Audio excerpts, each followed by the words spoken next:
함께 다 같이 보실 하나님의 말씀은요, 사무엘상 12장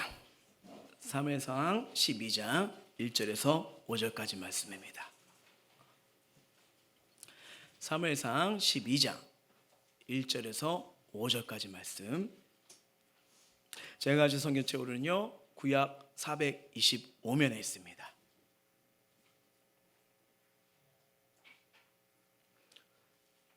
사무엘상 12장 1절에서 5절. 다 찾으신 줄 알고 제가 한 절, 우리 성도님들 한 절 들어갈게요.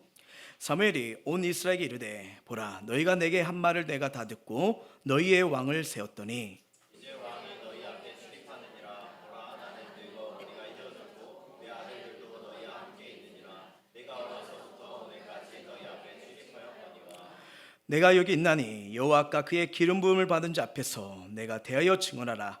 내가 누구의 소를 빼앗았느냐, 누구의 나귀를 빼앗았느냐, 누구를 속하였느냐, 누구를 압제했느냐, 내 눌개를 흐르게 하는 뇌물을 누구의 돈에서 받았느냐, 그리하였으면 내가 그것을 너에게 갚으리라 하니. 그들이 이르되 당신이 우리를 속이지 아니하였고 압제하지 아니하였고 누구의 손에서든지 아무것도 빼앗은 것이 없나이까 하니라. 같이요. 사무엘이 백성에게 이르되, 너희가 내 손에서 아무것도 찾아낸 것을 없음을 여호와께서 너희에게 대하여 증언하시며 그의 기름 부음 받은 자도 오늘 증언하리라 하니, 그들이 이르되 그가 증언하시다 하니라. 아멘. 자, 오늘은요, 믿음의 눈으로 하나님의 영적인 나비 효과를 기대하라는 말씀을 가지고 함께 은혜 나누고자 합니다. 나비 효과란 말씀 들어보셨죠? 그렇죠. 뭐 작은 나비의 날개짓이지만 이게 이렇게 모여가지고요, 어떻게 해요? 미세한 변화, 작은 차이, 사소한 사건이 그 시간을 내서 예상치 못한 엄청난 결과와 파장으로 이어지는 현상을 나비 효과라고 합니다. 그래서 뭐 이렇게 말하잖아요. 중국에서 나비들이 날개치면 저 반대편인 어디예요? 그 미국에서 허리케인이 일어날 수 있다고 하는 이런 의미가 있는 거죠. 그러니까 더 쉽게 말씀드리면요, 아무것도 아닌데 지금 내가 내린 작은 결정, 이 하나가 미래를 바꾼다는 거예요. 바꾼다는 겁니다. 오늘 왜 제가 이 나비 효과를 말씀드리냐면, 우리가 지금 사무엘상 말씀을 계속 보고 있잖아요. 12장 말씀을 이렇게 묵상하는데 본문의 상황이 이와 똑같습니다. 자, 사무엘은 이스라엘 백성들이 하나님이 너희 인생의 유일한 왕이 될 거야, 그분을 인정해, 그분을 왕으로 모셔, 그분을 따라가, 이것이 생명의 길이라는 걸 알려줘요. 그래서 너희들이 원해서 그 사울 왕을 세웠지만 이건 하나님 뜻이 아니야, 너희들의 뜻이라는 걸 알려주는 게 본문이죠. 그리고 아무리 인간으로 왕을 삼는다 할지라도 이스라엘의 생사회복은 뭐예요? 여호와께 달려있다고 말하는 게 본문의 내용입니다. 그래서 사무엘은 끊임없이 계속 얘기해요. 세상의 왕에 대해 하나님과 사무엘은 이렇게 표현을 하는 겁니다. 한마디로 뭐냐면, 다시 한번 생각해봐. 왕을 세우면 이런 결과가 올 거야. 지금 너희 선택, 너희 결과가 지금 아무것도 아니지만 이거는 하나님이 원하신 뜻이 아니야. 그래도 왕이 필요하니?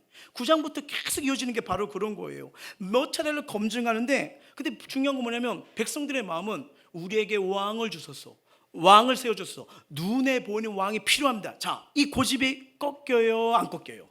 안 꺾이는 걸 보게 됩니다. 여러분, 지난주 11장 말씀 기억나시죠? 암몬 전쟁이 마지막 확인하는 시간이었어요. 그 전쟁은 이스라엘이 스스로 이길 수 있는 전쟁이 아닙니다. 근데 그 전쟁 가운데 하나님이 지혜를 주시고 능력을 주셔서 이기게 되잖아요. 왜일까요? 여전히 이스라엘 백성을 사랑하시고 그들을 돌보시는 하나님의 은혜를 보여준 거 아니겠습니까? 근데 하나님의 전략이 왔어요. 하나님의 은혜가 왔어요. 근데 그들이 모여서 누굴 환호해요? 사울이 우리를 이기게 했어. 사울 세우기를 잘했어. 이게 뭐예요? 이 나비 효과. 야, 우리가 선택한 거 이거 괜찮다. 눈에 보는 왕이 생기니까 우리 강해졌다. 이 결과가 나오고 있는 거예요. 근데 이게 참 성경을 보게 되면요, 이 사무엘서 말씀을 보게 되면요, 이 우둔하고 연약한 사람, 우리가 참 우리 삶을 봐도 우둔하고 연약함을 우리 삶 속에서 많이 보지 않습니까? 근데 우리가 우둔하고 연약할 때 이 사람은 자기가 보고 싶은 것만 보고 듣고 싶은 것만 듣게 되어 있어요. 그리고 사람은 절대로 지금 이 사무엘이 말씀을 가지고 계속 설득을 하는데 이 고집이 꺾이지 않는다는 것은 뭐예요? 이것이 인간의 고집이구나, 이건의 어리석음이라는 것을 성경은 우리에게 들려주고 있는 겁니다. 자, 선지자이며 이 사사였던 사무엘, 언제나 그의 권위, 그의 생각이 아니었어요. 하나님의 말씀으로 그들을 다스리기 원했습니다. 근데 이스라엘 백성들은 하나님의 말씀이 너무 불완전하다고 생각했어요. 그렇기 때문에 뭐예요? 이웃나라, 세상에 아는 왕, 저 제도, 저 방침, 저 방법, 그걸로 세우려고 똑같이 가려고 하는 거예요. 그래서 사울이 길가에서 어쩔 수 없이 이 사울의 왕권을, 오늘 본문을 보면 이제 전 사람들에게 왕권을 인정하면서 드러내는 거예요. 그리고 사무엘은 역사의 현장에서 뒤에 무대로 퇴장하기 시작합니다. 무슨 말이냐면 오늘 12장은요 사무엘 선지자의 마지막 설교예요. 마지막 설교, 은퇴식이라처럼 생각하시면 됩니다. 그러면 이 마지막 설교에 어떤 내용이, 어떤 마음이 담겼는지 우리가 한번 살펴보길 원해요. 자, 1절부터 3절까지 말씀입니다. 시작. 온 이스라엘에게 이르되 보라, 너희가 내게 한 말을 내가 다 듣고 너희의 왕을 세웠더니 이제 왕이 너희 앞에 출입하느니라. 보라, 나는 늙어 머리가 휘어졌고 내 아들도 너희와 함께 있느니라. 내가 어려서부터 오늘까지 너희 앞에 출입하였거니와 내가 여기 있나니 여호와 앞과 그의 기름 부음 받은 자 앞에서 내게 대하여 증언하라. 내가 누구의 소를 빼앗았느냐, 누구의 날개를 빼앗았느냐, 누구를 속였느냐, 누구를 압제했느냐, 내 눈을 흐리게 하는 뇌물을 누구의 손에서 받았느냐. 그리하였으면 내가 그것을 너에게 갚으리라 하니. 여러분, 어떻게 보면 마지막 고별 설교잖아요. 그래서 상상을 해봤습니다. 내가 마지막 설교면 뭐할까? 하나님의 은혜였습니다. 우리 성도님들 잘 따라줘서 갑니다. 저는 이제 보이지 않지만 여러분들 응원하고 우리 꼭 천국에서 만납시다 하면서 그냥 감사의 마음을 할 것 같아요. 근데 이 마지막 설교가 지금 뭐예요? 내가 소를 빼앗은 적이 있느냐? 내가 누굴 속였냐? 나귀를 빼앗느냐? 내가 압제했니? 너 몰래 내가 뒤에서 뇌물을 받았니? 이거 했다면 증언을 해라, 말을 해봐라. 자, 이 대답에, 이 질문에 백성들이 뭐라고 하냐면요 4절 5절이에요 시작. 그들이 이르되 당신이 우리를 속이지 아니하였고 압제하지 아니하였고 누구의 손에선지 아무것도 빼앗은 것이 없나이다 하니라. 사무엘이 백성에 이르되 너희가 내 손에서 아무것도 찾아낸 것이 없음을 여호와께서 너희에게 대하여 증언하시며 그의 기름 부은 바자도 오늘 증언하리라 하니 그들이 이르되 그가 증언하시다 하니라. 아멘. 무슨 말이에요? 뺏은 적이 있대요, 없대요? 없대요. 뇌물 받은 적도 없대요. 당신이 그 사역했던 거 그렇게 하셨습니다 라고 증언을 해주잖아요. 그러면 마지막 그 은퇴 설교잖아요, 고별 설교잖아요. 나 잘했지, 빨리 칭찬해줘, 이런 마음으로 지금 설교를 하는 걸까요? 어쩌면 이 설교를 통해서, 이 마지막 고별 설교를 통해서 하고 싶은 그의 의도가 숨겨 있습니다. 그게 무엇일까요?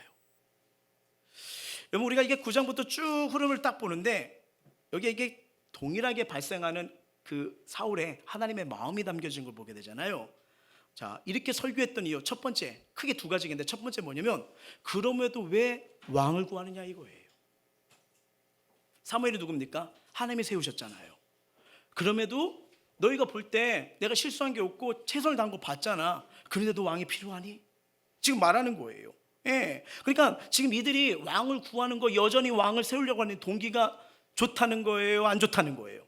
안 좋다는 거예요. 예. 봐라, 나도 연약했지만 하나님의 말씀대로 너를 이끌어갔지 않냐? 흠이 있었니? 전쟁에서 승리하겠잖아. 하나님의 도우심을 받잖아. 근데도 왕이 필요한 거야? 그 동기가 지금 온전치 못하다는 걸 얘기하고 있는 거예요. 자, 그러면서 또 이 본문에 의도가 있습니다. 두 번째가 이거예요. 왕을 구한 후에 벌어지는 모든 결과에 대한 책임 소재 이제 너희에게 있어. 이걸 얘기하는 거예요. 예, 무슨 말이에요? 선택에는 책임이 따른다는 겁니다. 그 책임을 말하는 거예요.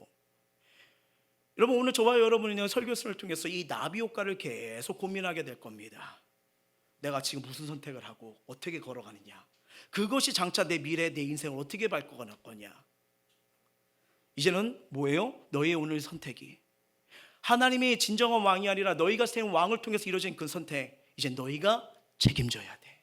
그걸 말하는 거예요. 예. 이 모든 일에 이제 자신의 책임이 따를 수밖에 없다는 걸 얘기하는 겁니다. 그래서 사무엘은 자기 검증으로 백성들의 불순한 동기를 드러내면서요 책임 소재를 확인한 후에 이제 하나님의 언약에 대해서 다시 말씀해 주는 거예요. 이게 6절부터 시작합니다. 자, 6절 한번 볼게요. 시작. 사무엘이 백성에게 이르되 모세와 아론을 세우시며 너희 조상들을 애굽 땅에서 인도내시는 여호와이시니. 자, 여러분 이 12장을 이렇게 보시면요 25절까지 있어요. 근데 이 짧은 한 장 속에 제일 많이 나오는 단어가 뭔지면 여호와는 하나님이라는 이 주어가 계속 나옵니다. 이 짧은 구절 속에요. 3번 이상 계속 등장해요. 예, 어떻게 보면 했던 말 또 하고 했던 말 또 하고. 여러분 우리가 누군가 이렇게 뭐 할 때 했던 말 하고 또 했던 말이 하는 이유가 뭐예요? 중요하니까요.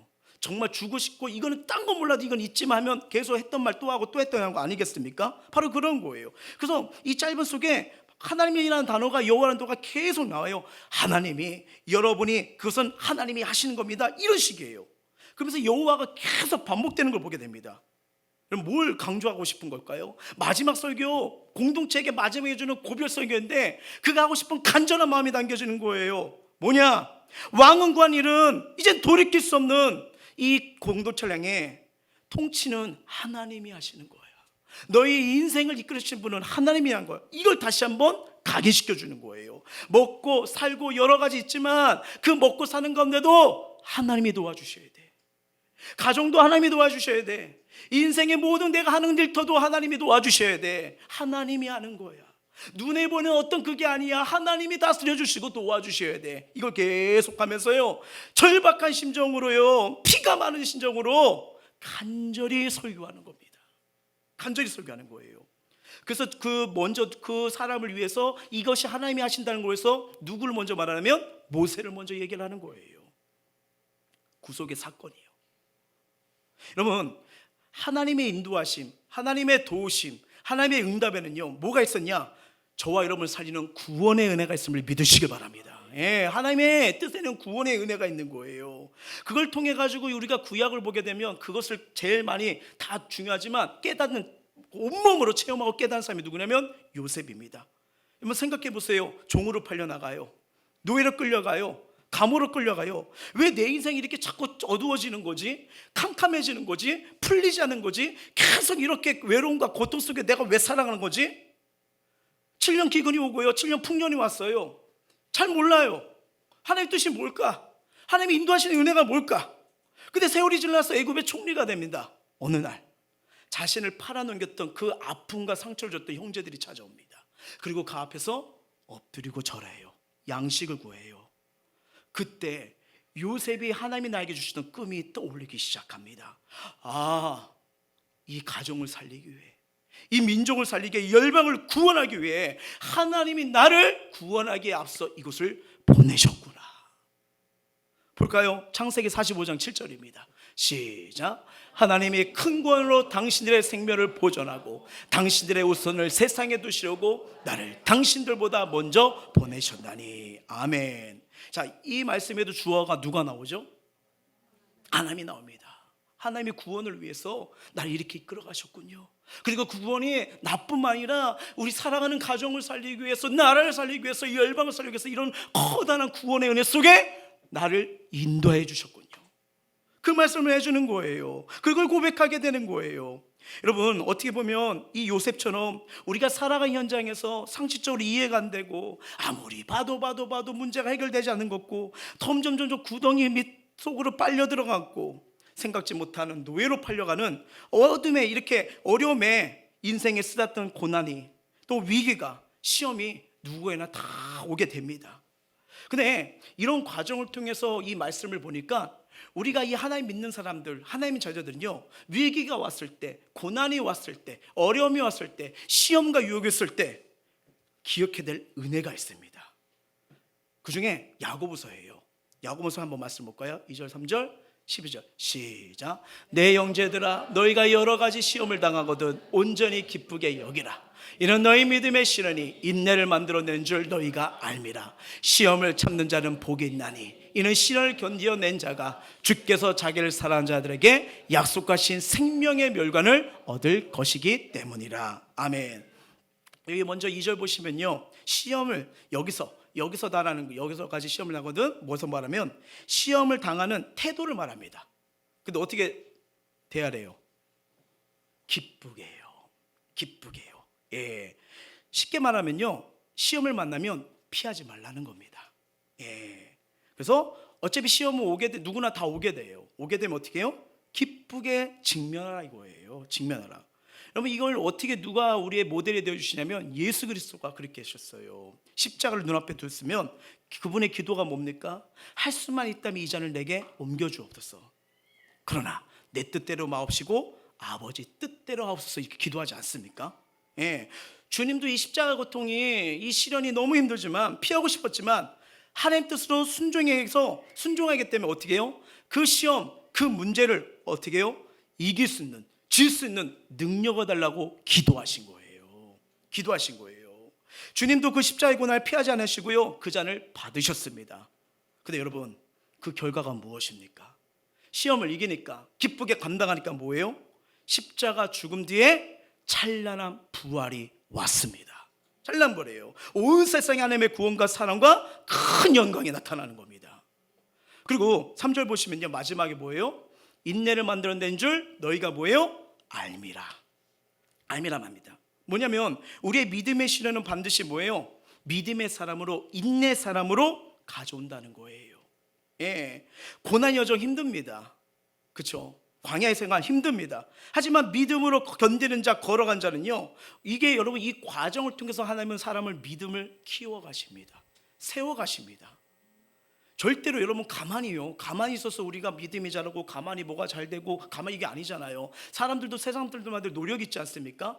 바로 근데 뭐냐면 주님을 붙들고 믿음으로 걸어가는 믿음의 사람으로 어떻게 해요? 세워진다는 거예요. 삶으로 바뀐다는 거예요. 왜 그 나는 힘들지? 왜 그 어렵지? 왜 내려놓고 싶지? 포기하고 싶을 생각 왜 없는 사람이 어디 있겠습니까? 다 있지요. 근데 그것이 날 인들을 만나서 믿음이 견고해지도록, 믿음의 사람이 되도록 인도해 가는 거예요. 근데 더 중요한 게 12절입니다. 생명의 멸류관이 기다리고 있어요. 생명의 멸류관이요. 예, 여러분 욥도요 많은 시련의 아픈 과정이 있지 않았습니까? 근데 하나님께 인정받는 은혜, 거기도 생명의 멸류관을 받잖아요. 이거 뭘까요? 하늘의 영원한 복락이요, 우리가 앞으로 거할 처소에서 영원한 은혜, 영원한 생명, 하나님께 인정받는 축복인데 증거가 뭐냐? 생명의 멸류관을 준다는 겁니다. 생명의 멸류관이요. 그러니까 끝까지 믿음을 지키는 은혜, 그 믿음을 지킨 자에게 주어지는 축복인 겁니다. 예, 여러분 우리가 왜 믿음으로 한 걸음 한 걸음 걸어가는 게 왜 중요합니까? 유혹과 위기와 어려움은 다 와요. 근데 그 과정을 통해서 주님을 의지하라는 겁니다. 그러면 그것이 아무것도 없는데 그때는 1 정도의 시험만 와도 힘들었어요. 근데 그게 돌파가 되잖아요. 2도 옵니다. 그러면 2도 힘들어요. 근데 3도 옵니다. 4도 옵니다. 점점 뭐예요? 5, 6, 7을 그런 환경과 상황과 아픔 이런 걸 이겨나는 믿음의 사람이 돼요. 그러면 어떻게 됩니까? 그 사람이 주변을 살립니다. 흔들리고 방황하고 어려우고 외로운 자들을 살리는 통로가 되는 거예요. 쉽게 말하면 이런 거죠. 멘탈이 강해집니다. 예, 근데 이게 하루아침에 되는 게 아니에요. 요새 그런 사람 아니었잖아요. 죄송해요. 파파 보이잖아요. 아파트 다 이르잖아요. 그렇죠? 다 이르잖아요. 근데 어떻게 합니까? 마지막 그 순간에도 주님의 일하심, 역사심인데 노예와 감옥 생활 모든 것들이 한 번에 풀리면서 하나님의 구원이 있었구나, 하나님의 역사가 있었구나, 이래서 하나님의 나를 이렇게 세우셔서 이 과정을 겪구나, 이 은혜를 경험할 수 있는 우리 모두가 되시길 주의 이름으로 축원합니다. 예. 자, 사무엘이 지금 마지막으로 지휘봉을 내려놓으면서요, 이스라엘 공동체에게 역사의 주체와 주어가 하나님이시다, 그 목적이 우리의 구원이시다, 근데 그 구원을 하나님이 이루어 가신다는 것을 철저히 각인시켜서 지금 모세 이야기를 한 거예요. 그리고 7절 한번 보십시오. 이렇게 말합니다. 시작. 그런즉 가만히 서 있으라. 여호와께서 너희와 너희 조상들에게 행하신 모든 공의로 인해 대하여 내가 여호와 앞에서 너희와 담론하리라. 아멘. 무슨 말입니까? 가만히 있으라는 거예요. 자, 출애굽 때 앞에는 뭐가 있었죠? 홍해바다 있고 뒤에는요 애굽의 군대가 있었잖아요. 막 혼비복산합니다. 막 문제가 쌤이 막 짜증이 나고 분노가 나고 왜 우리를 죽이려고 하냐 하면서 원망불평이 나오잖아요. 그때 모세가 가면 참 가만히 있어, 그냥 가만히 있어, 이렇게 했단 말이에요. 그리고 뭡니까? 8절입니다. 시작. 야곱이 애굽에 들어간 후 너희 조상들이 여호와께서 부르심에 여호와께서 모세와 아론을 보내사 그 두 사람으로 너희 조상들을 애굽에서 인도내어 이곳에 살게 하셨으나. 아멘. 무슨 말이에요? 힘들면 가만히 있어. 왜? 주님이 일하시잖아. 모든 가정에서 위기와 고난이 출애굽 사건 아니었습니까? 홍해바다뿐이겠어요? 광야부터에서 너무 힘들었잖아요. 더위와 추위와 고난의 여정이 있었고 싸움이 있었고 전쟁이 있었잖아요. 근데 뭐예요? 그럼 속에도 하나님이 그들을 인도해 주셨어요. 보호해 주셨어요. 구원하셨어요. 그래서 이렇게 어떻게 합니까? 놀라운 은혜 가운데 너희가 살아가는 거 아니냐? 11절을 한번 볼까요? 시작. 여호와께서 여호르불과 베단과 입다와 나 사무엘을 보내사 너희를 너희 사방 원수의 손에서 건져내사. 아멘. 자, 그들을 인도해서 가나안 땅에 살게 하셨잖아요. 그렇죠? 그러면서 이 11절에 가만히 보니까 네 사람의 이름이 등장합니다. 공통점이 있어요. 전부 누구죠? 사사입니다. 사사예요. 그러니까 사사 시대에 이스라엘 백성들을 섬겼던 하나님의 종들이었죠. 뭐 이들을 다 살필 수는 없지만 공통점이 있습니다. 뭐냐면 이스라엘이 고통과 압제당했을 때, 연약하고 나약해졌을 때, 절망에 빠진 이스라엘 백성들 잃어먹고 사회에서 별 볼 없는 자들에게 은혜를 주셨어요. 한 시대를 구원하게 된 인물로 하나님이 이들을 사용하셨어요. 하나님이 이 사람들 통해서 역사와 삶의 어둠, 정말 내 힘으로 거쳐내지 못하는 이 어둠을 거쳐내시고요, 병든 아픔과 상처 아픔을 뚫어내시고 그들을 살려셨다는 것을 얘기하는 겁니다. 자, 이제 이해가 되실 거예요. 지금 사무엘이 퇴장하는 마지막 설교에서 지금 왜 이가 이렇게 설교를 하고 이야기를 할까요? 눈에 보이는, 세상이 원하는, 누군가 원하는 그런 왕을 구하고 찾는 이스라엘에게 지금 경종을 울리는 거예요. 경종을요. 눈에 보이는 왕이 너희를 구원한 적이 없어. 언제나 너희들의 왕은 참된 하나님이셨어. 모세도 아론도 너희를 구원한 게 아니야. 그들 중에서 일하시고 너희를 구원한 하나님이야. 그래서 마지막으로 긴박한 절박으로 호소하고 이 마지막으로 말씀으로 권면하고 있는 겁니다. 뭐예요? 유언의 설교예요. 유언같이 지금 얘기를 하는 거예요. 그리고 12절 볼까요? 시작. 너희가 암몬 자손의 왕 나하스가 너희를 치러옴을 보고 너희 하나님 여호와께서는 너희의 왕이 되심에도 불구하고 너희가 내게 얘기를 아니라 우리를 다스릴 왕이 있어야겠다 하였도다. 여러분, 모든 전쟁 가운데서 여리고 전쟁부터 가나안 정복까지, 그리고 사사를 통해서 이루어진 전쟁까지, 심지어는 블레셋과 암몬의 전쟁에서도 누가 건지셨어요? 하나님이셨잖아요. 그 11장이 뭐예요? 결국 그 승리도 하나님이 도우셔서 암몬 나하스에서 건지셨잖아요. 그럼에도 이스라엘 백성은 뭡니까? 눈에 보이는 왕을 원합니다. 하나님보다는 내 마음을 충족하게 하고 있는 거, 내가 원하는 걸 채울 수 있는 왕, 그러면 됩니다 라고 얘기하는 거예요. 자, 여전히 이스라엘의 고집이 꺾여요? 안 꺾여요? 안 꺾여요. 그러니 13절에 재미난 표현이 나옵니다. 시작. 이제 너희가 구한 왕, 너희가 택한 왕을 보라. 여호와께서 너희의 왕을 세우셨느니라. 아멘. 지금 여러분요, 우리가 구한 왕, 하나님이 허락하신 왕 이렇게 나와요? 아닙니다. 뭐예요? 너희가 구하는 왕, 너희가 택한 왕이요. 지금 사울 왕이 세워지고 있습니다. 근데 하나님의 뜻에 의하거나 그리고 사무엘이 개입해서 등장한 것이 아닌 거예요. 너희가 강력히 원해서 이제 이거는 너희가 책임져야 돼. 그걸 말하는 거예요. 하나님은요, 하나님을 왕으로 모신 그런 나라를 위해서 아브라함을 부르시고요, 야곱을 부르시고요, 요셉을 부르시고 그 민족을 택했어요. 이스라엘 민족을 택했어요. 왜? 하나님이 진정한 왕이 되어주시고 구원이 되어주시고 그들을 친히 영원한 목자가 되어주길 원하셨어요. 근데 뭐예요? 가나안 땅에 오니까 이웃나라 방식이 좋아, 세상의 방식이 좋아, 꼭 이렇게 말씀대로 살 필요 없을 것 같아, 그냥 내가 하고 싶은 대로 내 마음대로 살면 될 것 같아 라는 거예요. 이스라엘 백성이 그런 거예요. 그래서 너희가 구한 왕, 너희가 택한 왕에게 표현한 거예요. 예. 하나님은 그렇게 원치는 않으셨지만 지금 뭐예요? 지금 상황이 그렇게 흘러갑니다. 여러분, 이스라엘 사람들의 판단과 합의요, 하나님의 뜻과 상관없어요. 내 생각에 내 생각이 이래, 네 생각도 어때? 똑같아 그러면 좋겠다, 이 합의요, 이게 얼마나 무서운 결과를 맞이한가를 다음과 같이 확인해 줍니다. 14절 15절이에요.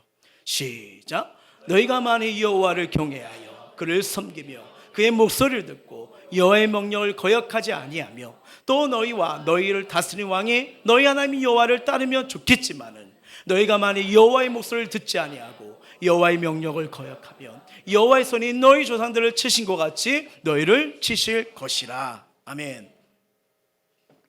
자, 사무엘은요 이스라엘 백성들이 야 우리 힘으로 합치면 이제 모든 걸 이길 것 같아. 왜냐하면 암몬 전쟁에서 누구를 높였어요? 사울왕이잖아요. 그 뒤에 전략이 누가 있었죠?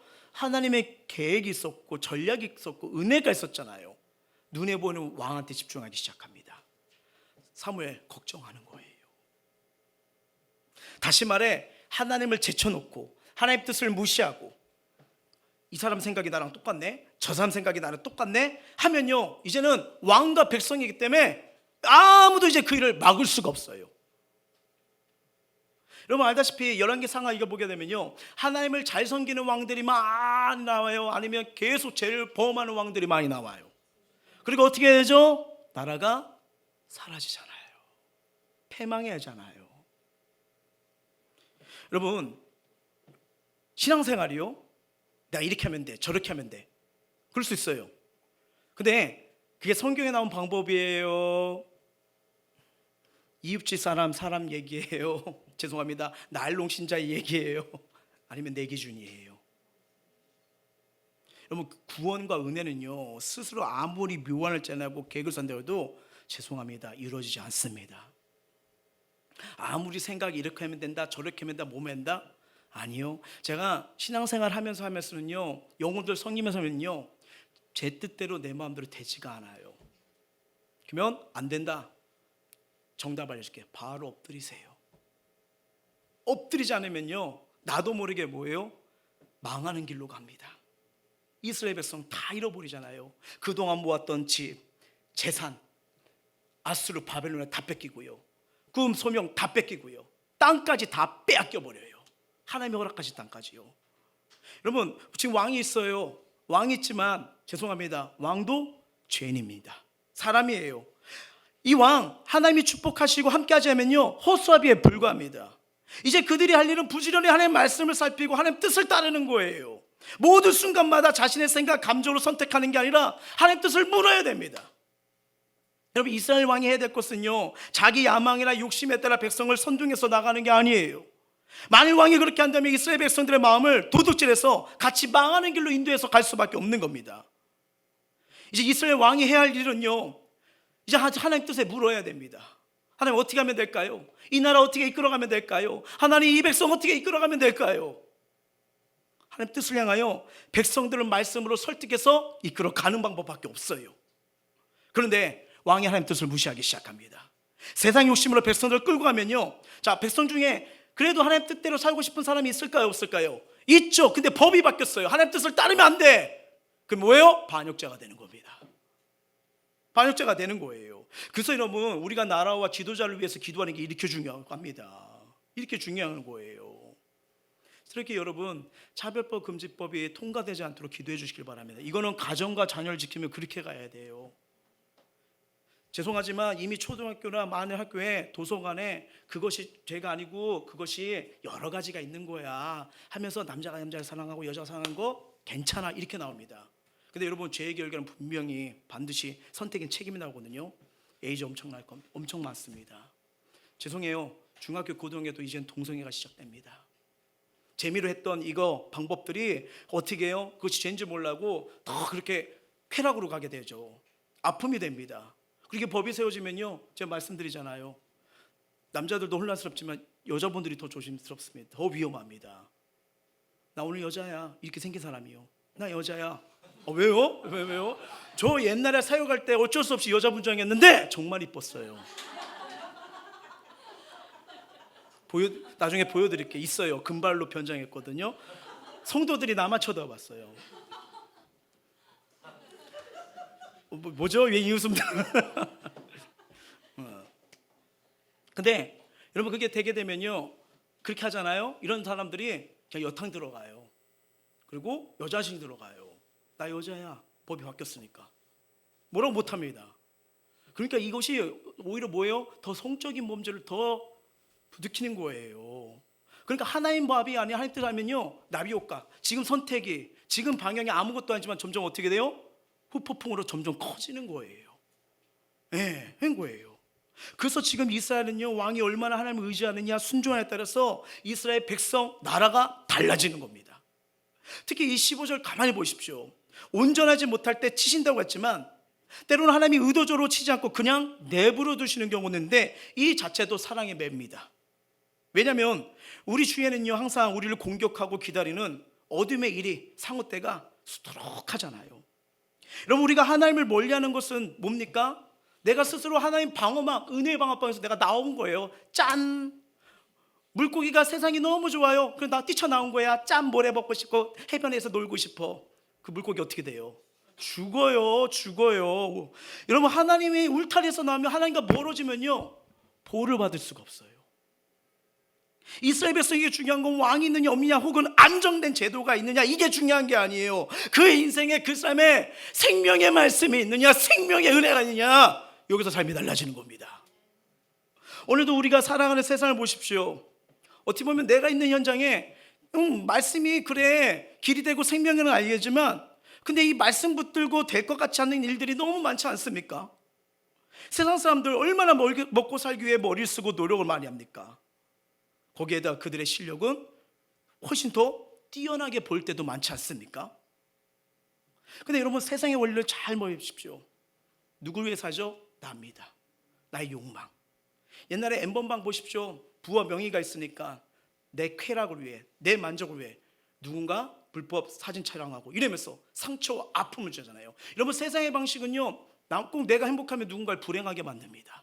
누군가를 피해가게 됩니다. 강도직도 뭐예요? 내 유흥을 위해서, 식구 편하게 하기 위해서 때리고 죽이고. 왜? 불행할 상관없어. 내 욕구를 채워야 돼. 이게 세상의 원리예요. 가만히 보십시오. 자기가 하고 싶은 거를 시컷 하래요. 자기 잠깐의 기쁨과 욕망을 위해서 하래요. 하지만 뭐예요? 자기 인생 망가지고 가고 있죠. 그러니까 어떻게 해요? 마약으로, 중독으로 빠지고 쾌락으로 빠지고 여러 가지 하고. 근데 그 자꾸만 뭐예요? 그 방법들은 그 욕을 가지고 덤벼들게 합니다. 근데 하나님 뭐예요? 너 자아를 죽여, 욕망을 내려놔. 그것이 너에게 생명을 주지 않아. 십자가 앞에 가라는 겁니다. 그러니까 내가 하고 싶은 게 있는데, 내가 생각한 게 있는데, 내가 원하는 세계가 있는데 그걸 내려놓으래요. 어렵죠.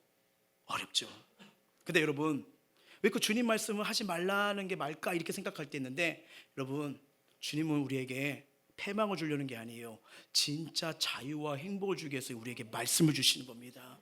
우리 신앙생활수록 경험하지 않습니까? 반대로 살으니까 우리 이거 회개할 때 나오는 게 이거잖아요. 내가 잘못했어. 하나님 분명히 말씀해 주셨는데 내 욕심대로 불순종으로 갔어. 이게 그냥 나오는 게 아닙니다. 그러면 가만히 보면 이렇게 말씀대로 가면 참 재밌죠. 이렇게 말씀 주셨으면 바로 그냥 확 해가지고 불이 확 떨어지고 그냥 막 비가 확 오고. 그래서 봤지, 나 하나님 사람이야, 우리 하나님 사람이 이렇게 하고 싶은 욕구와 마음에 들고 그러고 싶지 않습니까? 근데 제가 우리 사람들을 가만히 생각해 봤어요. 제 자신도요. 만약에 그런 능력이 오면요, 봤지 이거 할까요? 아니면 나 마음에 안 드는 사람 심판할까요? 심판하겠죠. 어느 나라라고는 말 못하지만 어느 나라 사라질 겁니다. 하나님 이 나라 우리나라 힘들게 했어요. 확 맞지, 내 말 안 들면 이렇게 될 수 있는 게 우리의 죄성이거든요. 그리고 하나님은요, 우리도 사랑하시지만 죄인들도 사랑하십니다. 구원에 돌아오기를 기다리시거든요. 근데 이 말씀대로 살고 버티는 게 쉽지가 않아요. 그런데도 이게 말씀이 상식이 안 되고 이해가 되지 않아 따라가면요, 희한합니다. 그때부터 전능하신 하나님이 우리 삶 속에 개입하기 시작합니다. 상식대로 하나님 말씀 말이 안 맞아요. 그런데 여러분 잘 보세요. 만약에 그 원리가 맞다면, 하나님 말씀이 상식대로 맞지 않아, 역사가 아니라 하면 이 땅에 교회 없어야죠. 지금도 예수 믿는 사람 있어요, 없어요? 있습니다. 근데 이 땅을 지금 살아가야 안 살아가요? 살아갑니다. 여러분, 지금도 저와 여러분 살아가잖아요. 손해를 보는 것 같고 안 되는 것 같지만 살아가잖아요. 왜? 나도 모르게 하나님이 때에 따라서 돕는 은혜가 부어지니까요. 그 이유는 뭐예요? 하나님이 믿는 자들에게만 열어주시는 은혜의 길이 있기 때문이에요. 잠언 말씀 한번 볼까요? 시작. 여호와 이름은 견고한 망대라. 의인은 그리로 달려가서 안전함을 얻느니라. 만약에 이 말씀을 사니까 하나님 손해봐요, 안 돼요, 역사 안 일어나면 우리 교회 없어요. 이 땅의 교회 다 사라졌을 거예요. 근데 여전히 주님의 교회 있습니다. 여전히 주님을 통해서 일하는 사람들이 있습니다. 여전히 말씀 들어가면서 삶에서 하나님이 살아계신다, 도와주신다, 우리를 이렇게 구원하셨다, 이렇게 인도하셨다, 이렇게 응답하셨다. 저와 여러분 삶 가운데도 일어나고 있잖아요. 여호와께서 여시는 안전함 주신 은혜가 있음을 믿으시길 바랍니다. 예, 이게 진리인 거예요. 아무리 불의로 가득 찬 세상에서 하나님 자녀는요, 오직 내 인생의 반석이 되시고 망대 되시는 하나님 붙들어야 살 길이 열립니다. 그럴 때 하나님께서요, 의인과 세상 그 상황에서 의인을 세상과 악인에서 보호하시는 체험을 경험하실 거예요. 고백하십시오. 내 인생 구원은 하나님께 있습니다. 산성 환난 모든 날의 피난처는 주님밖에 없습니다. 반드시 하나님께서 보호하시고 붙들어 주시고 책임지시는 은혜를 경험할 수 있는 우리 모두가 되시길 주의 이름으로 축복합니다. 하나님의 자녀들이 하나님을 인생에서 하나님을만을 유일한 왕으로 인정하며 살아갈 때 기적과 은혜를 보게 돼요. 그게 이스라엘 백성의 광야 생활과 가나안 정복이었죠. 하나님 안에서 살 길이 보이기 때문에, 그래서 그 말씀이 결국 그들을 계속 구원했잖아요. 그러니까 사무엘의 마지막 고별 설교에서 이 백성들이 그걸 알기 원했던 거예요. 하지만 이스라엘 백성은 거부합니다. 생명의 길, 은혜의 길, 구원의 길을 거부합니다. 왜? 내 생각이 있거든요. 내 고집이 있거든요. 이 고집이 안 꺾이는 걸 보게 되잖아요. 자, 17절 볼까요? 시작. 오늘은 밀베낼 때가 아니냐. 내가 여호와께 아뢰리니 여호와께서 우레와 피를 보내사 너희가 왕을 구한 일, 그 여호와의 목전에서 범한 죄악의 큼을 너희에게 밝히 알게 하시리라. 여러분, 이 밀을 베는 시기인데 이스라엘 개종상 이때는 건조기입니다. 비가 안 내려요. 네, 밀을 베는 때는 비가 오면 1년 농사는 끝이 나는 겁니다. 근데 지금 밀 벨 때 건조기라고 했잖아요. 우레와 비를 내리시겠대요. 너희 선택이 너희 뜻이 잘못되었다는 것을. 여러분, 그래서 여러분 성경을 보면요, 하나님의 우리의 구원하심과 위로하심이 있지만 나중에 끝내 회개하지 않고 돌아오자면 결국 어디로 가요? 심판대로 갈 수밖에 없는 거예요. 여러분, 죄가 이렇습니다. 여러분, 죄에서 돌이키지 않으니까, 그래서 여러분 하나님이 한 분뿐이 아들이신 예수 그리스도를 죄로 인해 죽이신 거예요. 죄의 결과가 이거라는 걸. 하나님의 공의와 사랑을 그대로 보여준 게 십자가예요. 지금 너희가 선택한 거 하나님이 기뻐하지 않는 거야 하면서 자연현상을 통해서 하나님의 뜻을 보여주시죠. 하나님의 뜻과 영광의 반대에 계속 가는 그런 자에게 우레와 피를 내리시는 겁니다. 그때 백성들의 반응 18절 19절이에요. 시작. 예 사무엘이 여호와께 아뢰매 여호와께서 그날에 우레와 피를 보내시니 모든 백성이 여호와 사무엘을 크게 두려워하니라.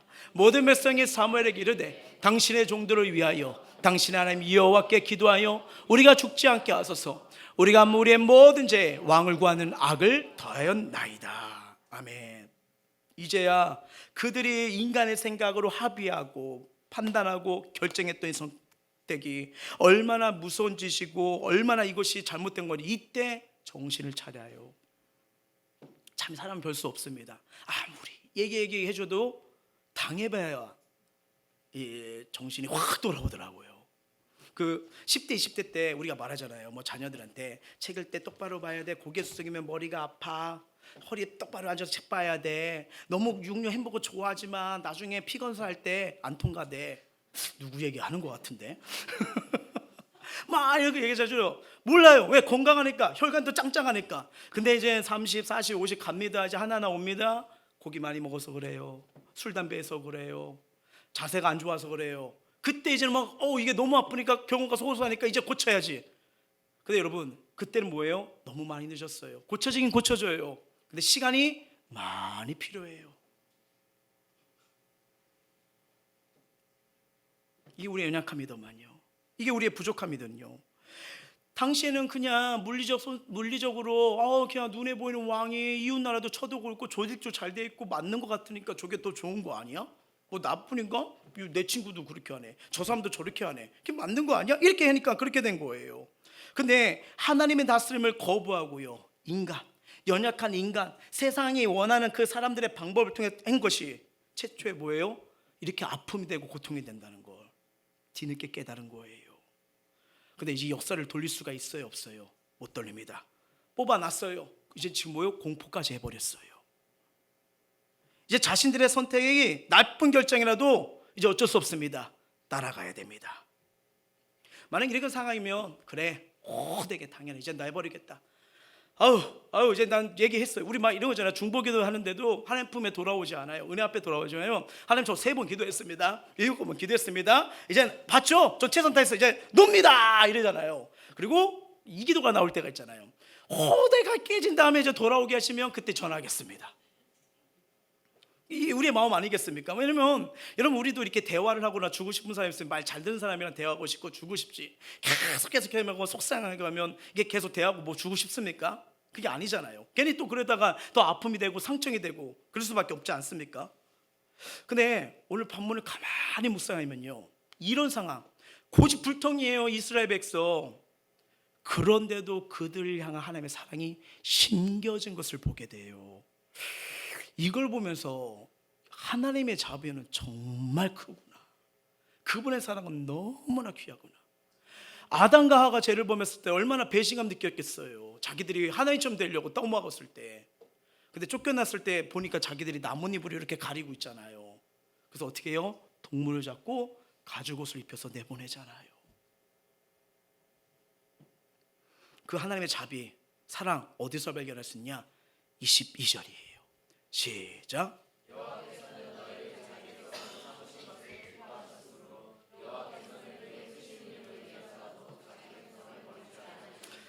아멘. 이게 하나님의 자비입니다. 하나님이 우리를 자기 백성 삼으신 것을 기뻐하셨음을 믿으시길 바랍니다. 저는 천국에 가면요 꼭 물어볼 거예요. 하나님, 저는 머리부터 발까지 온전치 못해요. 예수를 믿는다고 주의 종 한다고 했었지만 제 생각, 제 마음, 제 입술 얼마나 더럽고 추악했는데요. 그리고 저도 순종보다 불순종이 많은데 저 삼으신 거 기뻐하셨어요? 왜냐면 제가 제 삶을 봐도 하나님이 기뻐하시는 것보다 마음을 아픈 게 더 많은 죄인이거든요. 물론 구원의 은혜를 누리지만 내가 제 자신을 잘 알아요. 사실 우리가 살아가면서 하나님을 안다고 하지만 하나님을 알지 못한 신비한 영역을 우리가 더 체험하지 않습니까? 하나님이 때로는 너무 깨닫게 해주시는데 그걸 말로 표현할 데가 없잖아요. 여러분, 우리 단어는 한계가 있습니다. 너무 좋아요. 너무 좋은 것보다 더 좋은 걸 뭘로 표현해요? 다다다다다 좋은 거. 그 다음은요, 다다다다다다다 이렇게 하죠. 그 다음은요, 이 단어 이상 없어요. 그냥 이제 방법은 이제 무한, 뭐 이 정도? 몸으로 표현하면 이 정도, 이렇게 해도 이렇게 표현할 수밖에 없는 거예요. 이게 하나님의 사랑입니다. 근데 이렇게 더럽고 추악한 나인데 왜 나를 택하시고 나 같은 자로 인해 기뻐하셨을까? 왜 나를, 예수 믿어도 또 연약하고 무너질 밖에 없는 이런 삶인데 또 왜 나를 구속하셨을까? 생각하는 게 이해가 안 돼요. 이해가 안 돼요. 만약에 우리가 진짜 하나님처럼 전능하신 능력이 있으면 이 사람이 날 잘 따를 건지 안 따를 건지, 여러분이 만약에 저기 회사 사장이에요. 이 사람이 그 회사에 충성할 건지 아니면 횡령을 할 건지 다 보여요. 누구 뽑을 거예요? 횡령 아니시죠? 충성하는 거 정말 여기 비전이 있고 열심히 해서 이게 보이면 그 사람 뽑지 않습니까? 주님 우리 구원할 때 우리 알잖아요. 도저히 안 간데 이거 알면서도 뭐예요? 뽑으시는 거예요. 그리고도 기뻐한대요. 저 하나님 때문에 하나님이 기뻐하셨대요. 이거 생각하는데 내려놨습니다. 아니, 하나님이 나를 삼으신 것을 기뻐하시는데 무슨 논리, 무슨 대답이 필요할까요? 여러분, 이렇게 생각해보면서 누가 여러분을 좋아한대요? 물어보죠. 누가 나 좋아하니까 물어보고 싶어요? 안 물어보고 싶어요? 나 왜 좋아하는지 물어보고 싶죠. 그 대답이 돈이 많잖아. 이러면 어때요? 행복해. 하나님 저 돈 많게 해줘서 감사해요. 이렇게 합니까? 그런 사람 같이 가고 싶어요? 돈 없으면요. 위험하잖아요. 근데 왜 좋아해요? 그냥 너라는 존재가 너무 좋아. 이유 없어. 묻지 마. 쉿. 심쿵대죠. 눈빛이 저렇게 연애하셨군요. 근데 여러분 너무 기쁘지 않아요? 이유가 없는 걸 그냥 좋아. 그냥 다 좋아. 묻지 마. 그냥 좋아. 이거예요, 주님이요. 그냥 뭐냐면 그냥 나를 좋아한대요. 너무 기뻐하신대. 그리고 마지막에 뭐냐면 나 너 버리지 아니할 거야. 버리지 아니할 거야. 와, 이게 하나님의 은혜더만요. 우리도 세상에서 실패하고 무너지고 아무것도 아닌 것 같고 어쩔 땐 열매도 없는 것 같고 누구도 내 마음 알아주지 못할 때 그냥 내려놓고 싶고 포기하고 싶고 아무도 나를 돌보지 않고 사랑하지 않을 때 놀라운 건 뭐냐면요, 근데 하나님 뭐예요? 난 너로 인해 여전히 기뻐해. 난 널 버리지 않아. 이 은혜가 이미 우리에게 와 있음을 믿으시길 바랍니다. 이 사랑으로 다시 일어나게 주의 이름으로 축원합니다. 이 말씀을 묵상하는데 이 찬양이 떠오르더라고요. 나를 기뻐하시는 주님, 나를 사랑하시는 주님, 묵상하면서 한번 불러볼까요? 하나님의 은혜로 있을 데 없는 자 왜 구속하여 주는지 난 알 수 없도다. 내가 믿고 또 의지함은 내 모든 형편 아시는 주님 늘 보호해 주실 것을 나는 확실히 아네. 왜 내게 굳세 믿음과 또 복음 주셔서 내 마음이 항상 편한지 난 알 수 없도다. 내가 믿고 또 의지함은 내 모든 형편 아시는 주님 늘 보호해 주실 것을 나는 확실히 아네. 아멘. 여러분 이 은혜 사랑이기 때문에 오늘도 저와 여러분이 걸어가고 있잖아요. 힘을 얻는 거 아니겠습니까? 이 끝없는 사랑, 끝없는 기쁨을 주시는 주님이요. 이스라엘 백성이 이렇게 후회하는 이런 상황 속에서 사무엘이요 목자 그들을 사랑하는 마음에 이런 고백을 해요. 우리가 잘 아는 말씀일 겁니다. 23절이요 시작. 나는 너희를 위하여 기도하기를 싫은 죄를 여호와 앞에 결탄코 범하지 아니하고 선하고 의로운 길을 너에게 가르칠 것인즉. 아멘. 주님의 사랑, 주님의 은혜를 알았어요. 그러다 보니까 이 사무엘이 백성에게 뭐예요? 선하고 의로운 길을 가르치겠다고 말합니다. 의의 길 뭡니까? 예수로 가는 길이요. 생명의 길로 가는 거예요. 성경의 의는 예수 그리스도이십니다. 예, 누가 여호와를 나의 목자로 고백할 수 있을까요? 예수 그리스도를 구주로 고백한 자에게 여호와가 목자가 되시는 은혜를 주심을 믿으시길 바랍니다. 이 목자의 심정으로 마지막으로 중요한 약속을 유언하는 거예요. 내가 너를 위하여 기도하기를 쉬지 않겠다. 내가 너희를 사랑한다고 하면서 너희를 돌본다고 하면서 이스라엘 백성을 위해 기도하지 않는 건 죄다. 왜요? 왜 이들을 왜 기도해 줘야 되나요? 이스라엘 백성 영적인 어른입니까? 영적인 아이입니까? 아이예요. 그래서 사무엘이 기도하지 않으면 이스라엘 망합니다. 이 말씀을 이렇게 묵상하면서 보는데 여러분 이건 저와 여러분에게도 주시는 동일한 말씀이에요. 우리는 신앙이 약한 사람들을 위해서 기도해 줘야 됩니다. 왜냐하면 언제 어둠이 덤벼들어서 그들의 영혼의 생각에 상처 주거나 그들의 믿음을 찢어 놓을지 모르기 때문이에요. 여러분 이 신앙이 약한 자들은 조금만 무관심하면 바로 영향을 받습니다. 그래서 우리의 기도의 불길이 꺼지면 안 됩니다. 그래서 기도하기를 쉬면 안 됩니다. 방심하면 어둠의 역사가 우리 삶을 덮어버리거든요. 영상학자 이엔 반주는 기도는 중노동이라고 말합니다. 무슨 말이에요? 기도는 영적인 싸움입니다. 최전방의 기도예요. 지키느냐 빼앗기느냐. 그래서 참 이 말씀을 보는데 제 자신을 비롯하고 저희 교회 섬김이들 주일학교 교사분들 매일매일 자기의 양떼 이름 부르면서 기도하지 않으면요, 쉬게 되면요, 죄송합니다, 그 양 놓치는 거예요. 그 양을 사랑하지 않는다는 말입니다. 누구나 누구를 훈계하거나 비판하거나 권면할 일이 있습니까? 필요하죠. 근데 먼저 그 영혼을 위해서 기도해 주시길 바랍니다. 예, 이게 먼저예요. 그리고 우리 성도님들도 함께 기도해 주세요. 눈에 보이는 것으로 내 생각 기준으로 마음에 들지 않는다고 이렇게 밀어내기보다는 사무엘 선지처럼 교회가 이게 부족하네, 이게 나약하네, 내가 교회를 왜 기도하겠다. 리더들이 부족하네, 목회자가 부족하네, 내가 기도해 줘야겠다. 셀 가족들이 부족하네, 내가 기도해 주겠다. 이게 사랑이에요. 이것이 힘들고 지친 영혼들을, 삶이 무너진 영혼들의 회복할 수 있는, 살릴 수 있는 영적인 나비효과, 출발점이 되는 겁니다.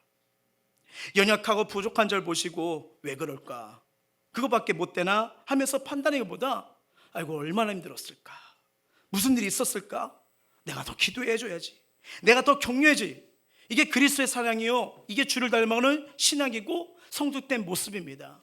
그러니까 사무엘이 성숙하니까 연약한 너희들을, 만약에 사무엘이 삐졌어요, 나한테 왜 기도 안 해? 그럴 수 있죠. 근데 뭐예요? 하나님 마음을 알잖아요. 이들의 연약함을 알잖아요. 그래서 내가 이들을 위해 더 기도해 줘야 되는구나. 그렇게 되는 거 아니겠습니까? 여러분, 기도하시면서 돌봄이 필요하시구나, 연약한 자들 마음에 이렇게 다가오시면 위로 말도 전해 주시고, 차나 밥 한 끼 섬기면서 그들의 고민과 아픔을 들어주는 것도 영적 나비의 출발의 회복의 출발점이 됩니다. 아무것도 아닌데 그 작은 날개짓이요, 어떻게 회복되고 어떻게 역사하고 어떻게 일할지 몰라요. 그리고 반대로 내가 지쳐서 무너지고 연약할 때 있잖아요, 그 사람들이 날 위해 기도해 주기 시작합니다. 이렇게 가는 거예요. 예. 또한 우리 교회 여러분, 새 신자가 오셨을 때 먼저 오신 분들이 한 번 더 인사해 주세요. 점심 시작 때 괜찮다면 이리 오셔서 우리 같이 식사해요. 식사하시면서 참 함께 좋네요, 어디서 오셨나요, 오늘 예배 드렸더니 어떠셨나요, 부족하지만 기도드리고 싶은데 기도 제목 말씀하면 참 좋겠네요 하면서 이들을 섬기고 대하고 찾아가는 것도 이들이 교회 생활 적응하고 믿음이 자랄 수 있는 한마음 한뜻 한 공체로 세가는 나비효과의 출발점이 되는 거예요. 함께 꿈꾸는 건강한 가족 공동체가 되는 겁니다. 여러분, 교회 통계 자료에 의하면요, 새신자가 교회 와서 5명 이상 인사하고 대하면요, 그만큼 그 교회에 적응할 확률이 높아진대요. 리더가 알아서 하겠지가 아니라 우리는 함께 걸어가며 함께 하나님 나라를 세우는 하나님의 사람들 가족 아닙니까? 우리도 누군가의 돌봄, 사랑, 관심이 있기 때문에 이렇게 믿음 가운데, 은혜 가운데서 걸어가는 거 아니겠습니까? 정말 우리 햄버스턴 교회가 교회에서나 셀예배나 어디서든 내가 죄인되었을 때, 아픔과 좌절로 삶이 무너졌을 때, 헤매이고 방하고 외로웠을 때 우리에게 손 내미시고 다가오셨던 것처럼 우리도 주님을 닮아서 인사해주고 배려주는 그런 믿음의 성숙자들이 되시길 주의 이름으로 축복합니다. 사무엘 지금 고별 설교를 통해서 이스라엘 백성에게 눈에 보이는 왕이 너희를 구원하는 게 아니라 언제나 이스라엘 왕, 너희의 인생의 왕은 하나님뿐이라는 걸 지금 알려주고 있어요. 하나님이 얼마나 치밀하게 이스라엘 백성을 돌보시고 인도해 주시고 승리하신가도 불구하고, 근데 백성들은 여전히 성숙하지 못해서 사울이 필요합니다. 내 마음에 합한 거, 하나의 마음에 합한 게 아니에요. 내 마음에 합한 걸 가지고 사울로 인해 환호하기 시작하죠. 그리고 그들은 인생형을 하나님의 인정하기보다는 자기들이 원하는 삶, 자기의 뜻, 사울을 세워나갑니다. 그리고 우리는 성경을 알아요. 이 결말을 알아요. 시간이 흘러가죠. 사울 왕 악신이 들기 시작합니다. 사명을 잃어버립니다. 나를 혼돈스럽게 다스립니다. 그리고 비참한 자결로 인생을 마치는 것을 보게 되잖아요. 그 모습을 보면서 이 사무엘 상하를 묵상하게 되면요, 이게 우리의 인생과 똑같다는 걸 보게 돼요. 사무엘 퇴장합니다. 근데 그 퇴장은 더 큰 사역을 위해서 퇴장하는 거예요. 사무엘은 온전히 이스라엘 양떼를 위해 기도에 이제 전념하게 됩니다. 여전히 이스라엘 지금 실패로 가는 것 같지만 여전히 이곳에는 하나님의 사랑이 있습니다. 그리고 사무엘의 기도가 있어요. 여러분, 우리가 살아가면서요, 살다 보면 이 세상 어디나 주님 오실 때까지 모든 건 불안전합니다. 그렇죠? 나도 불안전하고 우리 가정도 불안전하고 자녀들도 불안전하고 일터도 불안전하고 교회도 불안전할 수 있어요. 그러다 보니 여태껏 기도하고 섬기고 사역하는 모든 수고가 있음에 당장은 결실도 없고 열매도 없는 것처럼 볼 때가 있어요. 그러면 허무하기도 하고 당황스러울 때가 있습니다. 근데 우리의 처지를 보시고 또 우리의 상황을 보게 되면 여전히 여기도 부족하고 연약한 게 보여요.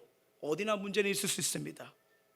근데 문제를 계속 묵상하면 점점 원망이 커집니다. 불평이 커집니다. 그러면 어떻게 하죠? 짜증이 임하고 분노가 임하고 정죄가 커져 점점 상처와 고통으로 영혼과 삶이 메말라져 가요. 오늘도 여전히 하나님의 은혜와 기쁨은 부어집니까? 안 부어집니까? 부어지죠. 그걸 누리지 못해요.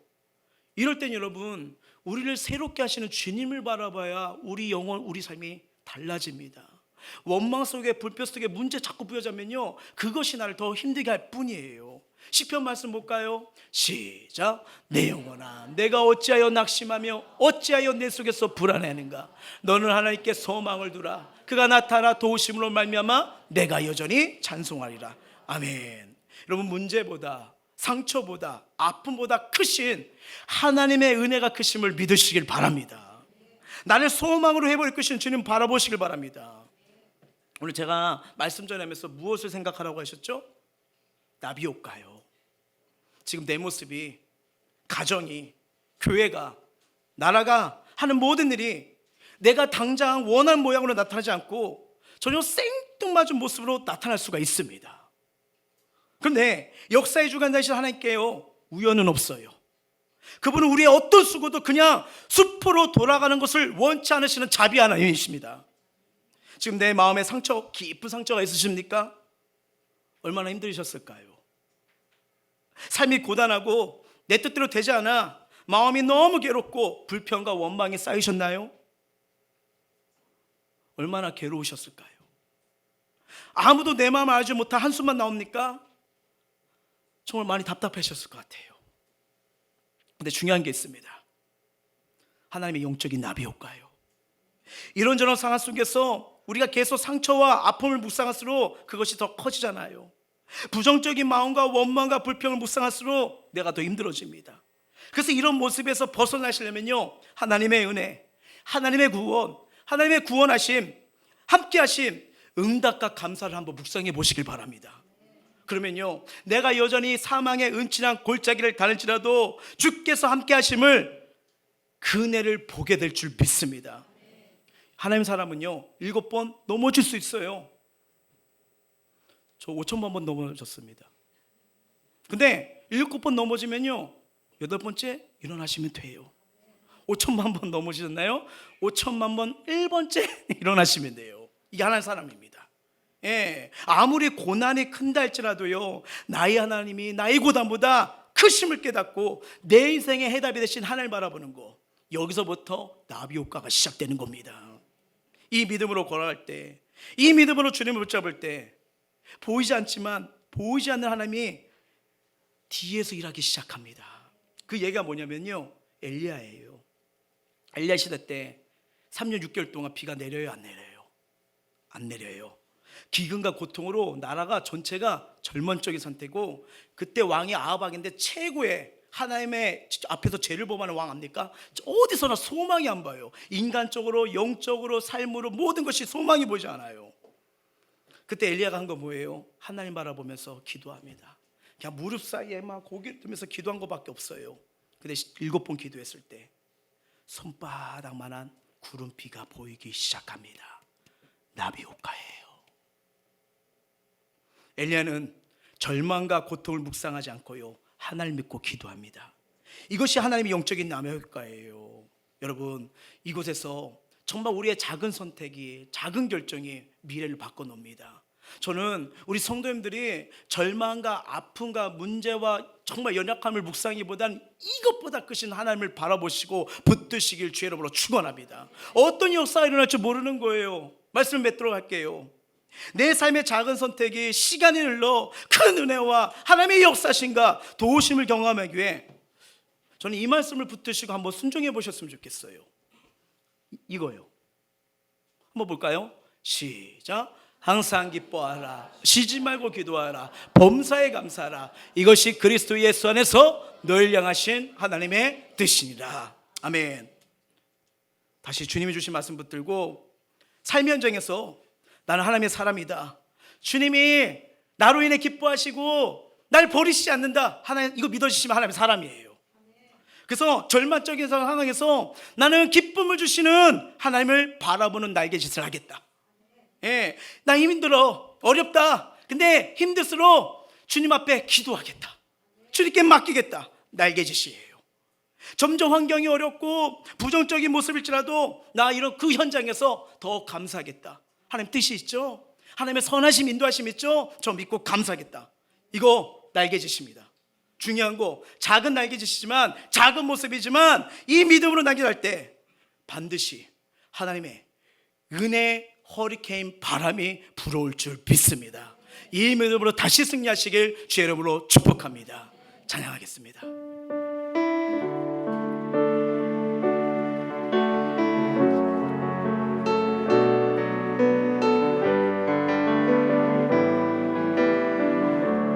고단한 인생길, 고단한 인생길, 힘겨운 오늘도 예수 내 마음 아시네. 지나간 아픔도 마주할 세상도 예수 내 마음 아시네. 자, 하루를 살아도 기쁨으로 가길 원합니다. 항상 기뻐하라. 예수는 함께 계시네. 쉬지 말고 기도하라.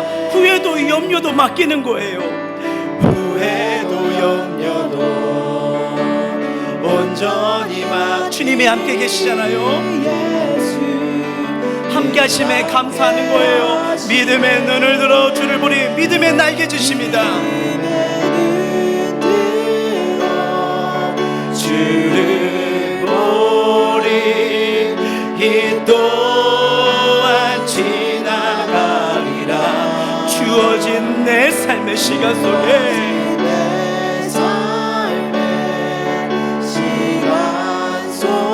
주의 뜻 알게 하소서. 아직 보이지 않지만 걸어가다 보면 주의 뜻이 나타납니다. 믿음의 눈을 들어 주를 보리. 날 향한 하나님의 뜻이 있습니다. 우리 가정과 일터를 향한 하나님의 뜻이 있습니다. 우리 인생과 미래에 대한 주님의 뜻이 있습니다.